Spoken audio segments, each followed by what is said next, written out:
About 5 years ago, I lived downtown in a major city in the US. I've always been a night person, so I would often find myself bored after my roommate, who is decidedly not a night person, went to sleep. To pass the time, I used to go for long walks and spend the time thinking. I spent 4 years like that, walking alone at night, and never once had a reason to feel afraid. I always used to joke with my roommates that even the drug dealers in the city were polite.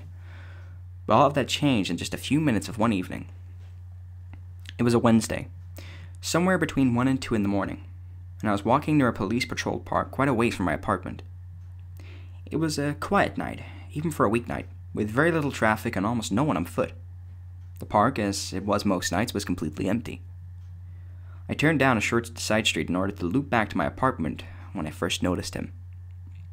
At the far end of the street, on my side, was the silhouette of a man, dancing. It was a strange dance, similar to a waltz, but he finished each box with an odd forward stride. I guess you could say he was dance-walking, headed straight for me. Deciding that he was probably drunk, I stepped as close as I could to the road to give him the majority of the sidewalk to pass me by. The closer he got, the more I realized how gracefully he was moving. He was very tall and lanky, and wearing an old suit. He danced closer still, until I could make out his face. His eyes were open wide and wild, head tilted back slightly, looking off at the sky. His mouth was formed in a painfully wide cartoon of a smile. Between the eyes and the smile, I decided to cross the street before he danced any closer. I took my eyes off of him to cross the empty street. As I reached the other side, I glanced back, and then stopped dead in my tracks. He had stopped dancing and was standing with one foot in the street, perfectly parallel to me. He was facing me, but still looking skyward, smile still wide on his lips. I was completely and utterly unnerved by this. I started walking again, but kept my eyes on the man. He didn't move. Once he had about half a block between us, I turned away from him for a moment to watch the sidewalk in front of me. The street and sidewalk ahead of me were completely empty. Still unnerved, I looked back where he had been standing to find him gone.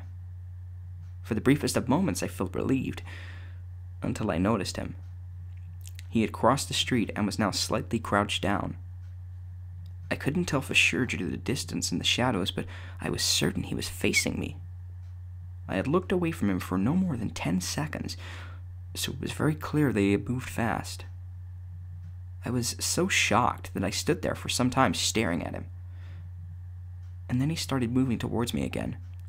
He took giant, exaggerated tiptoed steps as if he were a cartoon character sneaking up on someone, except he was moving very, very quickly. I'd like to say at this point I ran away or pulled out my pepper spray or my cell phone or anything at all, but I didn't. I just stood there, completely frozen as the smiling man crept toward me.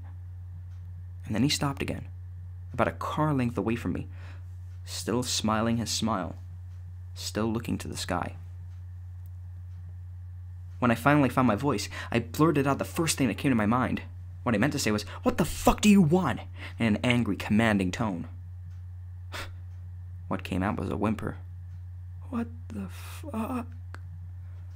Regardless of whether or not humans can smell fear, they can certainly hear it. I heard it in my own voice, and that only made me more afraid. But he didn't react to me at all. He didn't react to anything. He just stood there, smiling. And then, after what felt like forever, he turned around, very slowly, and started dance-walking away. Just like that. Not wanting to turn my back to him again, I just watched him go, until he was far enough away to almost out of sight. And then I realized something. He wasn't moving away anymore, nor was he dancing. I watched in horror as the distant shape of him grew larger and larger. He was coming back my way, and this time he was running. I ran too. I ran until I was off of the side road and back onto a better lit road with sparse traffic. Looking behind me then, he was nowhere to be found. The rest of the way home, I kept glancing over my shoulder, always expecting to see his stupid smile. But he was never there. I lived in that city for 6 months after Dad died, and I never went out for another walk. There was something about his face that has always haunted me. He didn't look drunk. He didn't look high. He looked completely and utterly insane. And that is a very, very scary thing to see.